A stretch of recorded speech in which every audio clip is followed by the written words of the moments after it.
Hello learners, আসসালামু আলাইকুম। আপনারা দেখছেন ইব্রাহিম 360 সাথে আছি আমি ইব্রাহিম খলিল। আজকের টিউটোরিয়ালটির মাধ্যমে আমরা ক্লাস 7 এর ইংরেজি চ্যাপ্টার 6 এর 6.4 যে অ্যাক্টিভিটিস আছে, ফিল ইন দ্য ব্ল্যাঙ্কস আছে, এটার অ্যানসার দেখার চেষ্টা করব। চলুন শুরু করা যাক। প্রথমে আমরা ইনস্ট্রাকশনটা দেখে নিই। এখানে বলছে read the conversation again.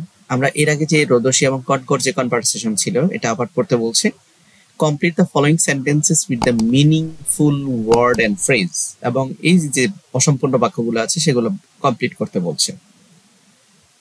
রোদসী and Konko are talking about. Rodoshi এবং কনকো কি নিয়ে কথা বলছিল?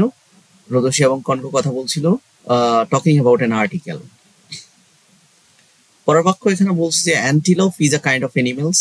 অ্যান্টিলোপ এমন এক ধরনের প্রাণী যেটা খায় it's tree roots, leaves, plants, and grass and flowers. After reading the article, Rodoshi and Konko couldn't understand.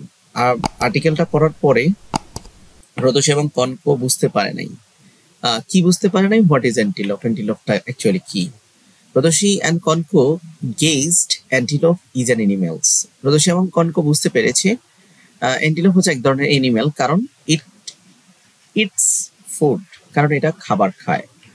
To find out where antelope lives, মানে to find out where antelope lives, তারা চেষ্টা করেছিল যে antelope কোথায় বসবাস করে এটা খোঁজার। In many countries in Africa and Eurasia.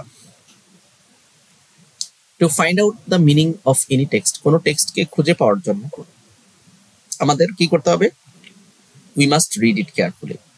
Picture and headline কেন প্রয়োজন? আর needed to understand the purpose of the article easily. কোনো টেক্সটকে প্রপারলি বোঝার জন্য আমাদেরকে পিকচার বা হেডলাইন দরকার।